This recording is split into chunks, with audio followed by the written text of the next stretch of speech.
Aku berhenti mengetik, membiarkan kalimat menggantung di bilik-bilik kenangan.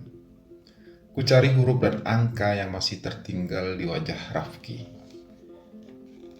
Dari mana kau menguasai metafora dan simbol? Tanyaku curiga. Apa sarjana teknik komputer seperti aku tidak pantas menikmati bahasa? Sahut Rafki kesal. Balas memandangku dengan tatapan yang membuat jantungku berhenti berdegup. Maksudku, kilahku gelagapan. Kau suka membaca buku? Tanyaku melanjutkan. Akan kuceritakan siapa diriku. Jawab Rafki tidak sabar. Tapi tidak sekarang, lanjutnya. Tapi pembaca perlu tahu sedikit latar belakangmu supaya bisa memahami dirimu, ucapku pelan. Belum waktunya, potong Rafki tegas. Lanjutkan kisahku dan Palen. Lanjutnya lagi. Rafki menatapku tak berkedip, seperti hendak menelan bulat-bulat diriku. Kini aku terbiasa diperintah oleh matanya. Aku menunduk patuh, menekuni laptopku. Bersama Rafki, aku melesat menebus ruang dan waktu. Tak bisa kubedakan kini dan dulu. Tak bisa kukenali di sini atau di mana. Tak bisa kupisahkan siang dan malam. Apakah perlu? Dimanapun, kapanpun, aku hanyalah cawan tempat Rafki menuangkan anggur hidupnya. Sampai di mana kita tadi? Sergah Rafki mengingatkanku. Dan kisah ini pun berlanjut.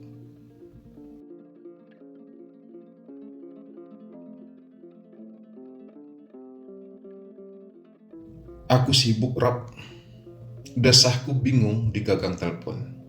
Kau tahu, selain menulis, aku juga bekerja di kantor. Agendaku setiap hari penuh dengan meeting, menyiapkan business plan, marketing strategi. Lanjutku. Pagi itu, Rafki menelpon ke kantor, direct line ke ruang kerjaku. Sebagai marketing director, aku memang memiliki fasilitas dan privasi. Ruangan sendiri yang besar dan mewah. Saluran telepon khusus yang nomornya hanya diketahui oleh big clients dan beberapa orang yang dekat. Masih juga ditambah sekretaris yang siaga di depan pintu, menolak telepon dan tamu yang tak diinginkan. Mengapakah ketika seseorang menjadi pemimpin, justru semakin sulit untuk menyentuh dan menemuinya? Ia terkucil atau dikucilkan. Barangkali karena ketika jadi pemimpin, ia berubah menjadi penguasa. Seringkali aku melanggar aturan, sengaja mengumbar nomor telepon khusus kepada siapa saja, sengaja membiarkan pintu terbuka agar semua orang bisa dengan mudah masuk menemuiku. Aku ingin menjadi seseorang yang berada di antara dan menjadi bagian dari mereka. Kurasa kita perlu pergi bersama ke Bangkok. Desak Rafki tak mau menyerah. Agar kau bisa mendeskripsikan dengan jelas semua detail. Lanjutnya. Aku bisa mengandalkan imajinasiku. Kilahku sok tahu. Tapi kau tak bisa merasakan getaran yang terjadi di sana. Sahut Rafki kesal. Emosi dan perasaan. Itulah yang akan membuat kisah ini jadi mengharukan. Lanjutnya lagi. Tapi aku sering melakukan bisnis trip ke sana. Jawabku jemu. Aku bisa menggambarkan dengan jelas semua detail di kota Bangkok. Lanjutku lagi. Tapi suasananya berbeda. Tugas Rafki berkeras. Kau ke sana untuk pekerjaan kantor. Sedangkan kita ke sana untuk mengulang kembali semua peristiwa yang telah lewat. Lanjut Rafki. Dengar Raf, cetusku tidak sabar. Kalau kau meragukan kemampuanku, lebih baik kau cari saja penulis lain. Lanjutku. Aku memutuskan hubungan telepon dengan jengkel. Kuletakkan gagang telepon begitu saja. Belum pernah kemahiranku menulis dan berimajinasi diragukan oleh seseorang, membuatku kesal setengah mati. Aku mencoba kembali pada pekerjaanku semula, menyiapkan materi presentasi untuk meeting nanti siang. Tapi sial, konsentrasiku buyar entah kemana. Aku bangkit dari kursi, lalu mondar-mandir gelisah. Dan ruanganku terasa pengap, menelan diriku hingga aku tersengal-sengal kehabisan udara. Padahal selama ini, AC di ruanganku selalu membuat tubuhku membeku. Ada yang salah dengan diriku. Aku beranjak keluar, menuju meja sekretarisku. "Tolong pesankan tiket ke Bangkok," cetusku sambil menahan napas, meragukan keputusanku sendiri. "Minggu depan, berangkat hari Rabu pagi, saya akan cuti 3 hari," lanjutku.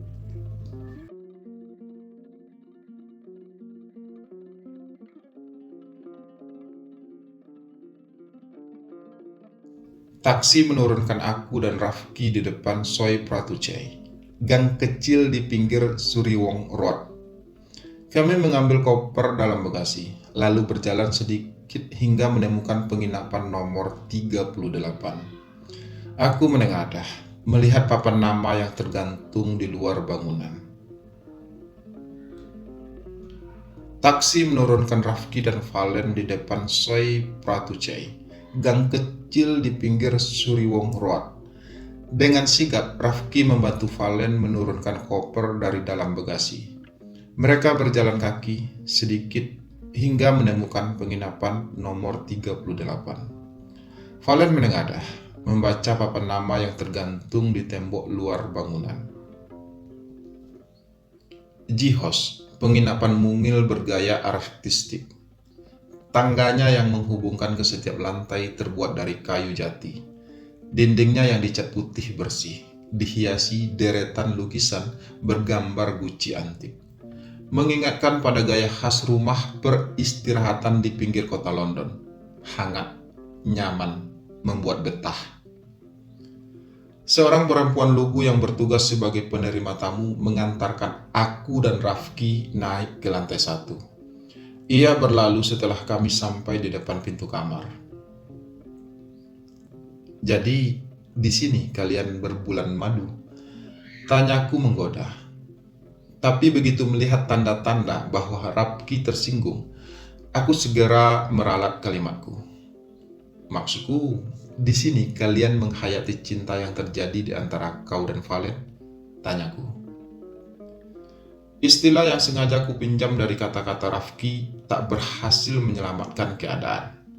Wajah Rafki sudah terlanjur kusut, tersinggung dengan pertanyaanku yang pertama tadi. Aku berpura-pura memasukkan kunci ke pintu, sekedar menutupi salah tingkahku. Untunglah aku mengambil kamar yang terpisah, kamar nomor 103. Persis di sebelah kamar Rafki. Kalau tidak, terbayang bagaimana tersiksanya aku berada di dalam satu kamar bersama Rafki. Pasti aku harus menjaga sikap dan kata-kata di depan Rafki selama 24 jam. What a waste. Rafki menemukan kesempatan untuk menumpahkan kejengkelan. "Pemborosan yang sia-sia. Mengapa kau tidak tinggal sekamar saja denganku?" ucapnya. "Dengar Raf," sergahku geregetan. "Ini tentang kisahmu dan Valen, bukan tentang kisah antara kau dan aku," ucapku. Aku meletakkan koper di lantai, bergegas membuka pintu kamar, menyelamatkan diri dari kemarahan Rafki yang lain.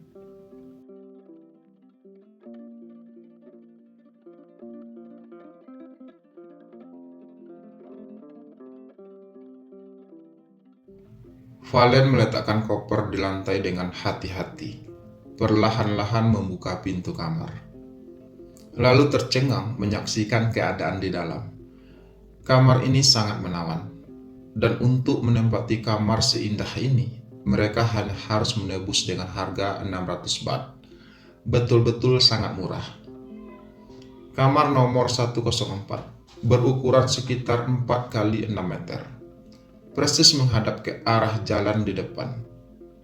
Lantainya terbuat dari kayu maple berwarna coklat muda yang dipernis lembut. Valen langsung membuka sepatu dan kaos kakinya, sengaja menampakkan kakinya di sana, dan kelembutan permukaan lantai kayu itu segera membelai telapak kakinya. Jendelanya besar dan lebar, setinggi dan seluas dinding, dengan pemandangan jalan di luar, membuat kamar terasa lebih lapang. Rafki menjebak tirai jendela dengan antusias. Di bawah sana tampak deretan Agogo Boys Bar yang setiap malam menyuguhkan pertunjukan penari telanjang laki-laki. Beberapa pria tampan berbadan kekar dan berotot tampak mulai berkumpul di luar bar,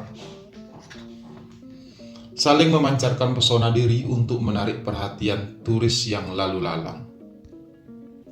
Sopir taksi tadi betul-betul pintar, decak Rafki puas. Padahal kita hanya minta diantarkan ke penginapan yang murah dan sederhana. Tapi lihat yang ternyata kita dapatkan sekarang. Kamar yang indah dan berselera tinggi, lanjut Rafki. Mungkin ia pikir kita pasangan yang sedang berbulan madu, sahut Valen tergelak. Makanya diantar ke daerah lampu merah seperti ini, lanjut Valen. Ranjangnya pun besar, double bed, empuk. Valen duduk di tepinya. Ranjang itu langsung bergerak turun naik. Pasti nyaman sekali berbaring di sini. Di kedua sisi tempat tidur terdapat meja dengan lampu duduk bergaya antik oriental. Lampu itu dalam keadaan menyala, merebakkan cahaya kuning temaram. Romantis sekali. Pesawat telepon terlihat berada di atas salah satu meja. Berseberangan dengan ranjang terdapat meja panjang tempat meletakkan pesawat televisi. Di bawahnya terdapat kulkas mungil. Valen sampai terkagum-kagum melihat betapa lengkapnya fasilitas di dalam kamar penginapan kecil seperti ini. Hanya satu hal yang membuat hati Valen menciut, kamar mandinya. Bersih memang, dilapisi porselen serba putih dan dilengkapi water heater. Tumpukan handuk bersih dan perlengkapan mandi tertata apik di atas rak. Pertama kali melihatnya pun, Valen sudah kerasan. Ia memang selalu menilai kelayakan sebuah penginapan dari kamar mandinya. Tapi, shower yang menyambung dengan toilet di dalam kamar mandi ini tidak berpintu dan tidak berdinding. Hanya dibatasi dengan kaca penyekat yang bening setinggi badan. Dari arah tempat tidur, bisa terlihat jelas apa yang terjadi di dalam kamar mandi. Valen bergidik, tapi Rafki malah menjerit senang. "Wow, aku suka sekali kamar ini," serunya takjub. "Apalagi kamar mandinya, keren sekali," lanjutnya. "Kau memang eksibisionis, Raf," desah Valen panik. "Kenapa? Kau malu?" tanya Rafki heran. "Kau sudah melihat setiap senti tubuhku, bahkan kau sudah hafal setiap lekuk di sekujur tubuhku, sama seperti aku mengenal setiap pori di tubuhmu. Apalagi yang mau kau sembunyikan?" ucap Rafki.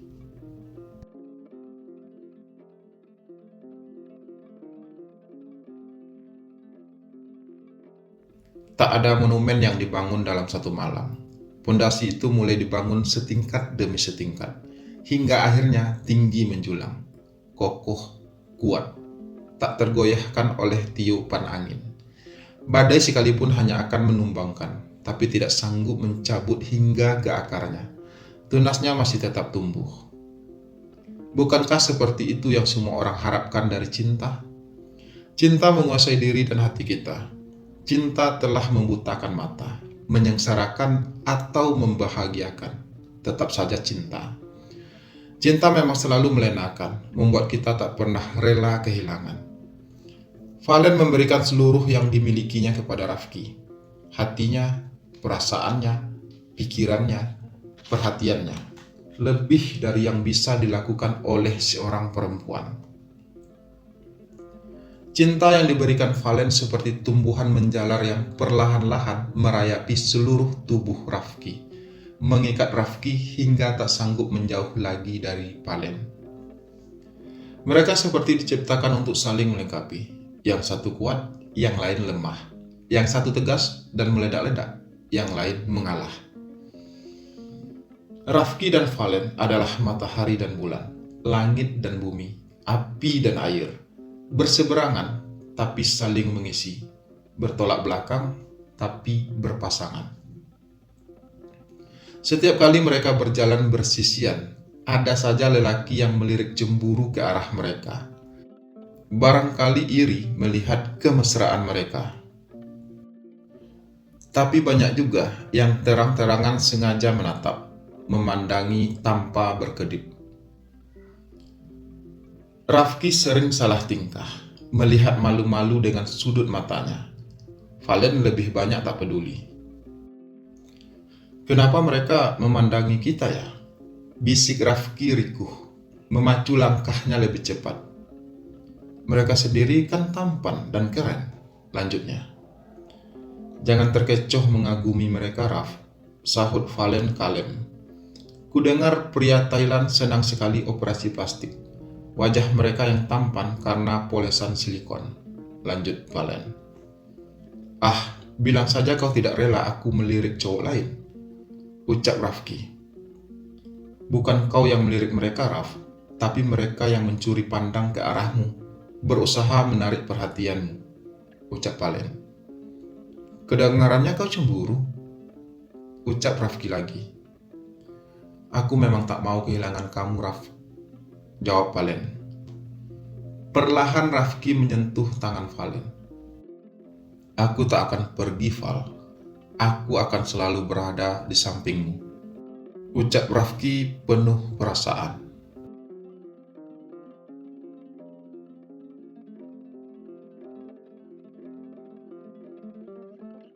Rafki dan Valen melangkah keluar Family Mart, minimarket di ujung jalan masuk penginapan mereka. Rafki menjinjing 2 kantong plastik penuh berisi kebutuhan makanan dan minuman untuk di dalam kamar. Roti, snack, susu kotak, jus buah, air mineral. Mereka berjalan perlahan menuju penginapan. Beberapa bar sudah mulai buka. Kursi-kursi yang semula diletakkan terbalik di atas meja, kini telah tertata rapi. Sebagian bar memang meletakkan kursi dan meja di luar, menghidangkan soft drink dan makanan ringan. Jalan kecil ini memang cukup ramai dengan lalu lalang orang melintas, terutama laki-laki. Laki-laki yang menyukai sesama laki-laki. Sangat strategis untuk saling melihat dan dilihat. Sambil duduk di luar bar, mereka bisa melihat siapa saja yang lewat dan saling mengirimkan sinyal jika saling tertarik.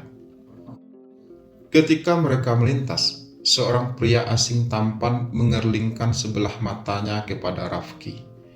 Ia memberi isyarat dengan tangannya agar Rafki duduk di kursi kosong di depannya. Rafki langsung melongos membuang muka, melangkah semakin merapat ke sisi Valen, seperti ingin menunjukkan bahwa ia telah dimiliki seseorang. Barangkali ia menyangka aku seorang agogo boy. Desis Rafki tertahan, menyenggol siku Valen, memberitahu bahwa ia digoda pria bule.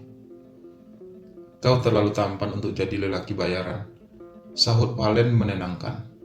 Kau lebih pantas menjadi bintang film, lanjut Valen.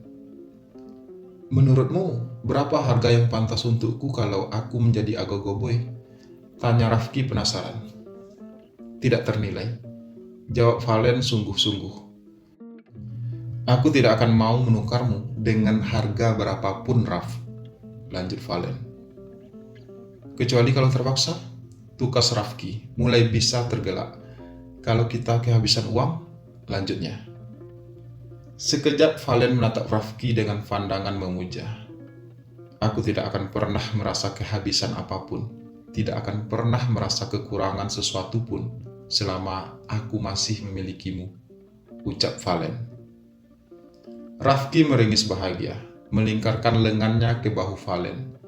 Sesederhana itu menunjukkan isi hatinya. Bukankah kebahagiaan terasa lebih kental meski diungkapkan tanpa dibumbui?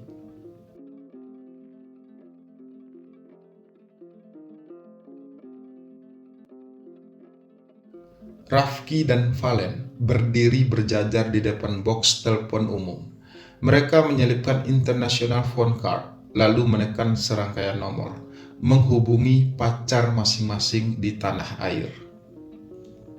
Raf, Peki Rea di seberang sana. Kemana saja, tidak pernah menelpon, emailku pun tidak kau balas. Lanjut Rea. Aku sibuk, jawab Rafki gugup. Sibuk pacaran dengan Valen, ucapnya dalam hati. Di saat yang sama, Valen juga menelpon Kinan. Val, terdengar suara Kinan yang riang. Kemana saja? Kau bilang mau menelponku begitu mendarat di Bangkok, lanjut Kinan. Aku sibuk, sahut Valen bingung. Sibuk pacaran dengan Rafki, ucapnya dalam hati. Rafki dan Valen memang sengaja tidak membawa ponsel. Bukan takut roaming, tapi untuk apa berlibur jika masih dikuntit dering telepon dan SMS? Liburan adalah sarana melarikan diri. Kita harus rela meninggalkan semua atribut kota besar yang setiap hari merantai kaki kita. Cukup lama Rafki dan Valen saling menukar kabar dengan pacar masing-masing. Saling menceritakan keadaan melalui telepon. Ritual yang dulu terasa membahagiakan ketika salah seorang bepergian. Yang dulu mampu menghalau rindu meski hanya mendengarkan suara ketika terpisahkan jarak.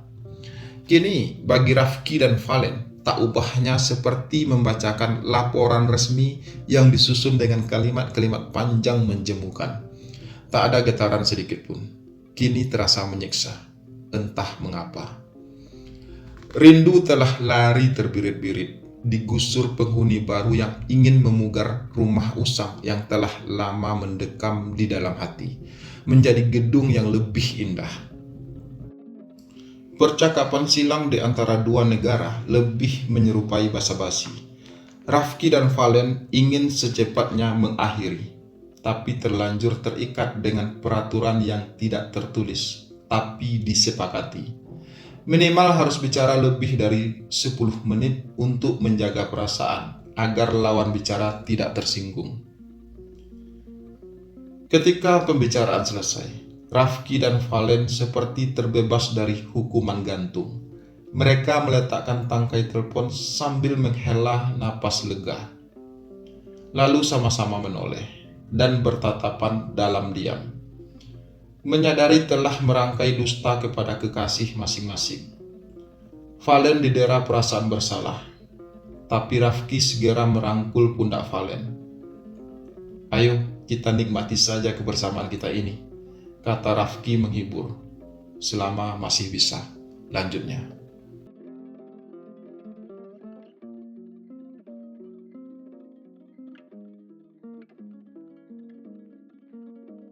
Setelah seharian berjalan-jalan di luar kota Bangkok, mereka terdampar di kamar penginapan, seperti pengelana yang kelelahan.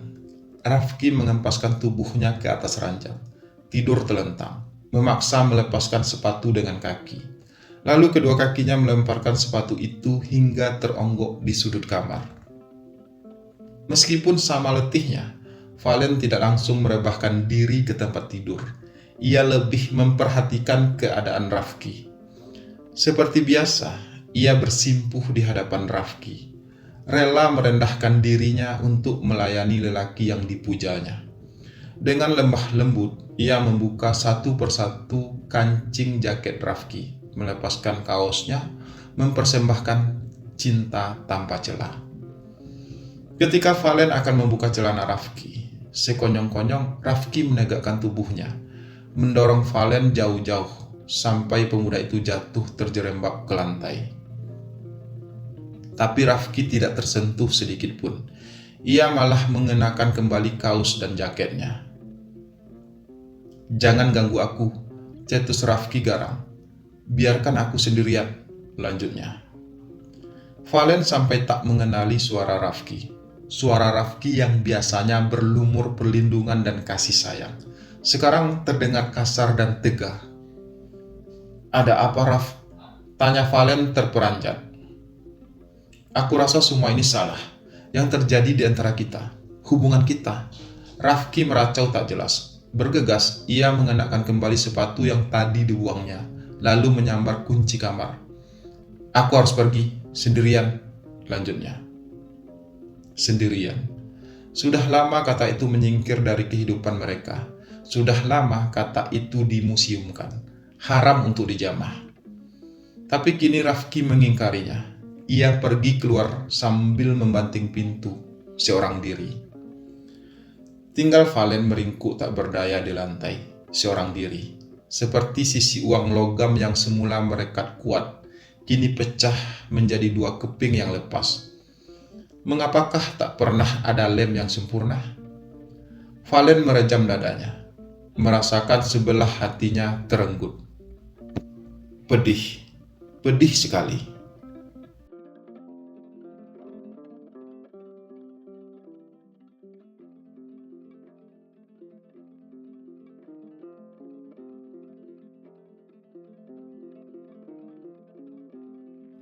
Rafki menyusuri sepanjang lorong di Phat Phong, kawasan yang khusus disediakan untuk hiburan malam. Dan malam tak pernah berhenti berpesta, kemeriahan terasa di mana-mana. Kios-kios menyesaki area khusus di tengah jalan, berimpit-impitan.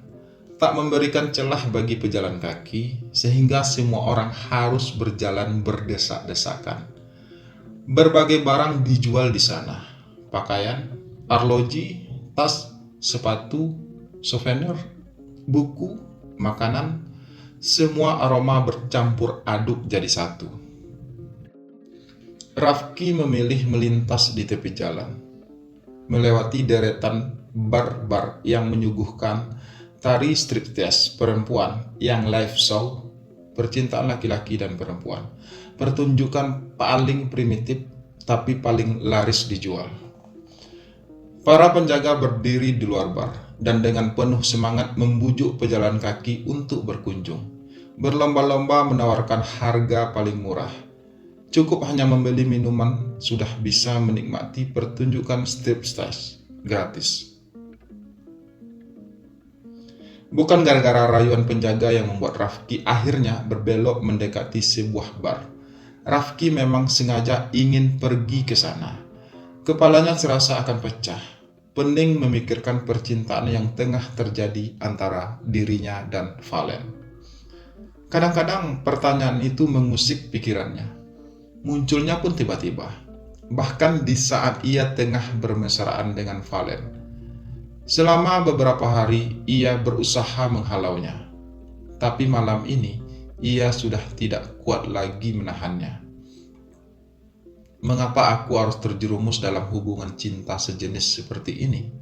Aku lelaki normal yang masih terangsang dengan perempuan, batinnya. Bar itu terlihat paling menarik, paling bagus di antara bar yang lain. Bangunan luarnya penuh dihiasi lampu kelap-kelip.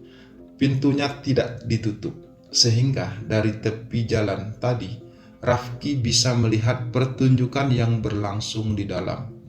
Gadis-gadis cantik bertubuh mulus tampak melenggak-lenggok di atas panggung, mengikuti entakan musik disko yang berdentam-dentam membangkitkan gairah.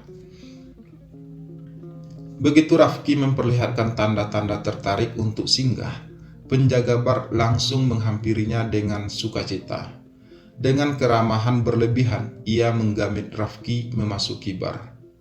Sesampainya di dalam, seorang pelayan dengan sigap menyambut Rafki, mengajaknya ke salah satu kursi kosong persis di depan panggung, lalu menanyakan pesanan minuman Rafki.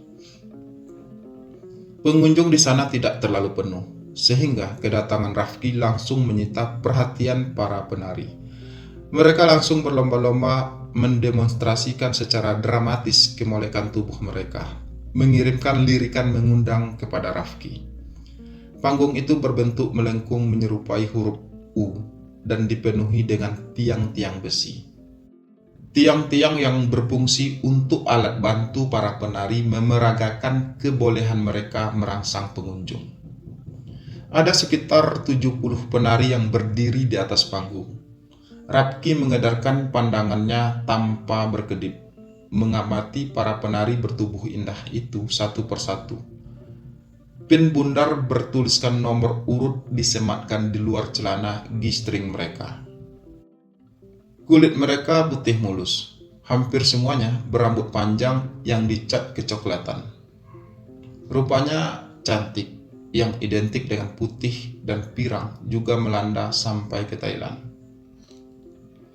Tubuh mereka tinggi semampai dan langsing, mengecil di pinggang, meliuk di pinggul, seksi, menggiurkan, dan hanya dibalut bikini transparan sewarna kulit, memperlihatkan samar-samar semua yang ada di baliknya. Buah dada yang ranum, perut yang ramping. Rafki langsung membayangkan bagaimana rasanya ketika jarinya membelai kulit mereka yang pasti halus sutra. Pelayan datang menyuguhkan minuman, membuyarkan konsentrasi Rafki. Tanpa meminta izin lebih dulu, ia langsung duduk di samping Rafki. "Where are you from, mister?" tanya pelayan itu dengan bahasa Inggris yang kacau balau. Pelayan itu seorang pemuda Thailand yang mengobrol senyum. "Indonesia," jawab Rafki singkat, merasa terganggu dengan kedatangan pemuda itu. "You want girl, mister?" Pemuda itu mengarahkan tangannya ke atas panggung, seolah bangga memamerkan para penari di atas panggung. "You want number?" tanyanya lagi. Rafki mengangkat bahu. "I don't know. I have just arrived. Maybe later," balas Rafki. Pemuda itu mengangguk sambil tersenyum lagi. Ia segera meninggalkan Rafki karena melihat serombongan turis bule memasuki ruangan. Tergopoh-gopoh, ia langsung meladeni dengan ramah rombongan itu seakan melihat bisnis yang lebih menjanjikan. Bule pasti tak pernah sungkan untuk langsung menyewa gadis yang disukainya. Tidak seperti pria Melayu, malu-malu padahal kepingin. Akhirnya, gadis yang diincar malah disambar pengunjung lain. Dan ketika itulah mata Rafki terperangkap pada nomor 69. Di antara para penari yang lain, penampilan gadis itu terlihat sangat menonjol. Kulitnya berkilau seperti salju abadi. Garis-garis di wajahnya runcing seperti lilin yang diukir. Cantik jelita. Tidak seperti penari lain yang berdandan seronok dengan make up tebal, gadis itu terlihat lebih natural. Ia tidak menggoda pengunjung dengan cara yang vulgar. Ia hanya berdiri di sana, sekedarnya saja menggoyangkan tubuh mengikuti irama musik. Namun itu justru membuatnya berbeda, istimewa. Ia seperti boneka kaca yang jelita. Rafki menatapnya tanpa jeda. Tepat di saat yang sama, gadis itu juga tengah memandang ke arahnya. Dan ia hanya tersenyum lembut, sama sekali tidak mengirimkan kerlingan nakal, tapi justru membuat Rafki dikoyak gelisah. Melihat gelagat Rafki, dengan gesit pelayan tadi langsung mendekati Rafki. Rupanya, selain menghidangkan minuman, ia juga bertugas rangkap sebagai mucikari. "Mister," bujuknya dengan rayuan maut. "Gear for you tonight," katanya. Tanpa ragu lagi, Rafki berbisik ke telinga pelayan itu, menyebutkan nomor urut yang ia inginkan. Pelayan itu mengangguk sambil tersenyum. Dengan penuh semangat, ia mengarahkan lampu senter yang sejak tadi dibawanya kemana-mana. Lampu senter itu menyorot ke atas panggung. Ia menggoyang-goyangkan sinar senter ke arah gadis yang dimaksud. Isyarat bahwa ia diminati oleh pengunjung. Gadis itu segera memisahkan diri dari kerumunan penari. Ia turun dari panggung dan mendekati si pelayan yang langsung mengantarkannya menemui Rafki. Di depan Rafki, gadis itu tersenyum hangat, lalu menundukkan kepala sambil menangkupkan kedua tangannya. "Sawadee-ka," sapa gadis itu sopan, sebagaimana cara perempuan Thailand menyampaikan salam. "Sawadee-krop." Rafki membalas dengan menangkupkan kedua telapak tangan dan menundukkan kepala. Ia menepuk kursi kosong di sebelahnya. Dengan patuh, gadis itu duduk di sana. "Sabai di mai?" tanya gadis itu dengan nada mendayu. Aksen Thailand memang terdengar indah merajuk. "Kuncer arai?" tanyanya. "Sorry, I am not Thai," jawab Rafki tidak mengerti pertanyaan gadis itu. "Oh, you look Thai," Serga si gadis takjub dengan bahasa Inggris seadanya. Matanya yang gemerlap membelalak seindah bulan purnama. "Asian, we look alike, don't we?" kata Rafki maklum. "Can you speak English?" tanyanya. "A little, mister," sautnya khas logat Thailand. Gadis itu duduk merapat ke tubuh Rafki. Rafki bisa merasakan keindahan seorang perempuan meruap di udara. Kulitnya sehalus buih yang merayu gelombang. Seluruh pori di tubuhnya merebakkan harum kelopak bunga yang mereka. Rafki sampai menahan napas supaya debar jantungnya tidak terdengar sampai keluar. Tapi ia telah menjadi kumbang yang terperangkap kuntum menggoda. Tak mau terbang sebelum merampas madu liar penghalau dahaga. "I want to have you," cetus Rafki dengan tenggorokan tercekik. I want to go with you tonight. How much shall I pay you?" tanyanya lagi. Gadis itu menunduk tersipu-sipu, seakan malu menyadari bahwa malam ini cinta adalah sesuatu yang bisa ditukar dengan uang. Pipinya merona merah, membuat wajahnya yang putih semakin merekah seperti pagi pertama di musim semi. Rafki jadi semakin tergila-gila melihatnya. "Off to you," desah gadis itu lirih. "I like you, you handsome," lanjutnya. Rafki meremas tangan gadis itu, merasakan kelembutan yang menggetarkan di telapak tangan gadis itu. "Okay, shall we go now?" Gadis itu mengangguk patuh, menatap tangannya yang berada dalam genggaman pemuda di sisinya. Dengan sebelah tangannya yang bebas, ia memanggil pelayan tadi. Jemarinya yang lentik melambai gemulai, seperti gerakan penari klasik Thailand.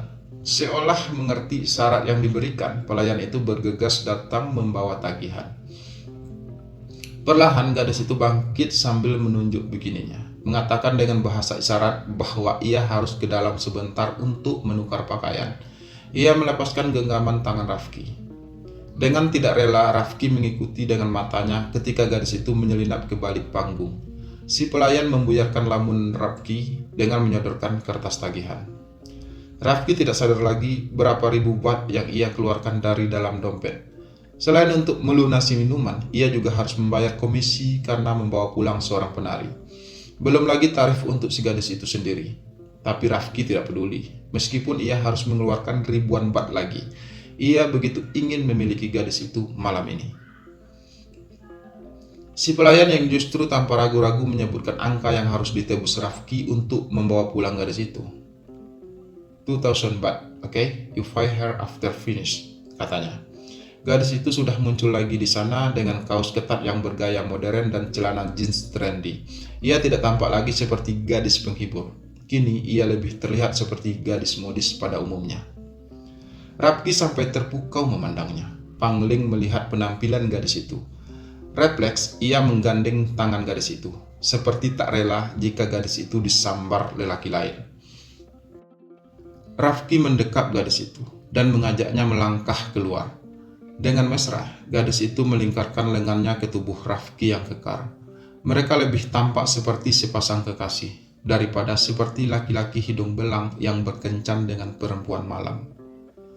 Tinggi gadis itu hanya sekitar 165 cm, sehingga ketika ia berjalan sambil memeluk Rafki, ujung kepalanya hanya sampai di dada Rafki. Ia merebahkan wajahnya di sana. Rafki bisa menghirup seluruh keharuman yang merebak dari helai-helai rambutnya. Dan Rafki merasa seperti telah mengenal gadis ini, meskipun tak sempat menanyakan identitas lainnya. Bukankah tidak penting siapa namanya, berapa umurnya, di mana rumahnya, siapa kekasihnya? Di sini, manusia hanya ditandai dengan nomor.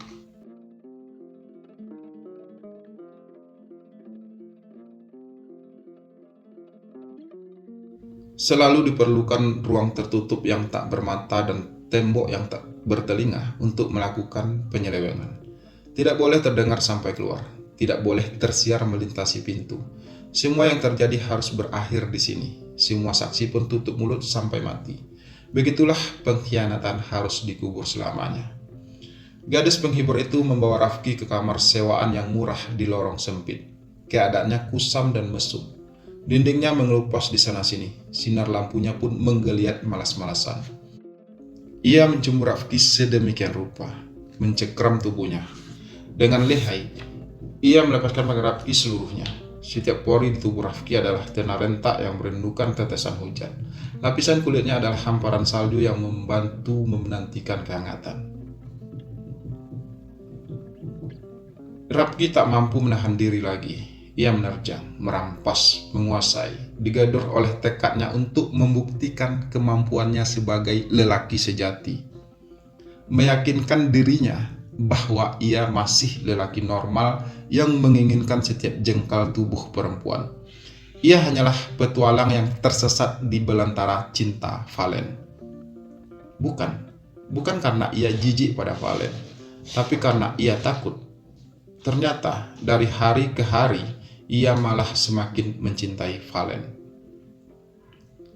Rafki memejamkan matanya, mencoba menikmati sentuhan dan cumbuan gadis itu. Gagal. Ia tidak merasakan apa-apa.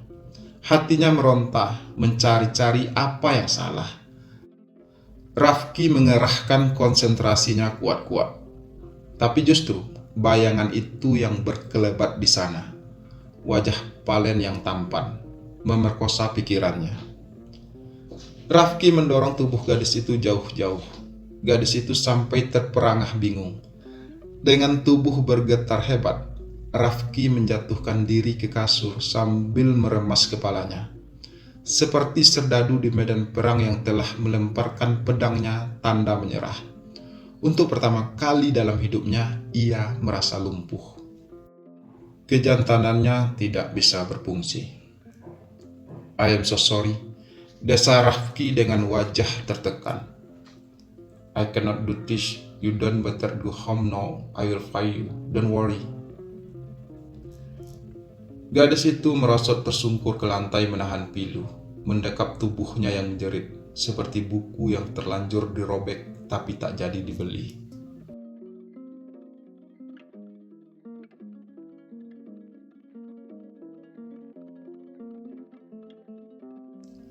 Dalam malam yang terbakar gelap, Rafki tersarut-sarut pulang ke penginapan. Bukan angin yang membuat tubuhnya menggigil kedinginan, tapi di dalam sini, hatinya yang hancur. Ia mendekapkan kedua lengannya kuat-kuat di dada, namun tak membantu mengusir nyeri yang ia rasakan. Jalan di luar penginapan sudah sepi, bar-bar sudah tutup. Rafki membuka pintu kaca penginapan dengan kartu magnetik. Semua lampu di lobi sudah dipadamkan. Terhuyung-huyung ia naik merayapi tangga.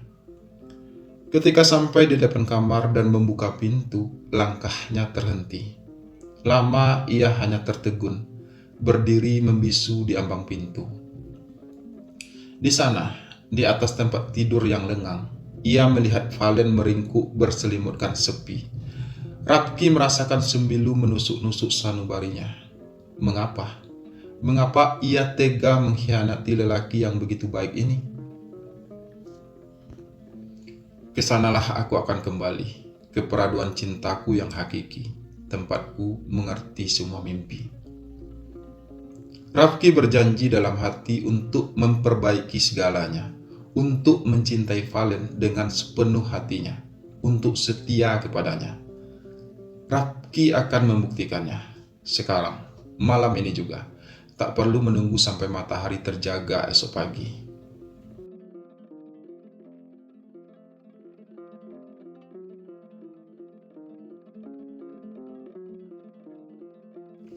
Valen belum tidur ketika Rafki pulang. Sepanjang malam itu, ia terjaga menunggu kedatangan Rafki. Setiap detik ia lewati seperti berjalan tertatih di atas pecahan kaca. Perih, benci, tapi ia hanya mampu meratap. Mengapa Rafki tega meninggalkannya? Kemana ia pergi? Dengan siapa? Badai pertanyaan yang tak kunjung reda meluluh lantakkan semua pertahanan di dalam diri Valen, seperti menghancurkan seluruh hidupnya hanya dengan satu cengkeraman. Dan setelah detik-detik yang merejam seperti ribuan paku berlalu, ketika akhirnya Valen mendengar seseorang membuka pintu kamar, badai pun ternyata belum berakhir. Ketika Rafki naik ke atas tempat tidur, Valen semakin kuat memejamkan mata. Berpura-pura sudah lama terlelap. Namun, hidungnya bisa menangkap aroma parfum perempuan yang melekat di pakaian Rafki. Telinganya bisa mendengar rintihan perempuan yang tertinggal di tubuh Rafki. Hatinya bisa merasakan lelehan keringat perempuan yang menetes di kulit Rafki. Cinta yang kuberikan ternyata tak pernah cukup bagi seorang laki-laki seperti Rafki. Ia pasti akan selalu mencari kehangatan yang lain di pelukan seorang perempuan. Bisik hati Valen. Valen membalikkan tubuhnya, memunggungi Rafki, merasakan air matanya bergulir pilu. Tidak, aku tidak akan bertanya apa-apa pada Rafki. Biar ku simpan sendiri semua rasa sakit ini. Rafki tak perlu tahu, bisiknya lagi. Valen bertekad untuk tidak memperpanjang masalah ini, hanya akan memperkeruh keadaan. Tidak mungkin ia hanya sekedar bertanya, karena kekecewaan pasti akan mengubah bentuk pertanyaannya lebih mengarah kepada interogasi. Hanya akan membuat ricuh, tidak menyelamatkan apa-apa. Jika pertikaian terjadi, Valen tidak mungkin sanggup kehilangan Rafki. Yang penting malam ini, Rafki telah pulang. Yang penting malam ini, ia masih ingat pada Valen. Meskipun ia telah tidur dengan orang lain, membelah cintanya, memberikan tubuhnya. Kalau memang itu harga yang harus dibayar untuk bisa memiliki Rafki, Valen rela, meskipun harus berbagi dengan perempuan lain. Asalkan Rafki kembali kepadanya. Asalkan Rafki tidak berpaling kepada laki-laki lain.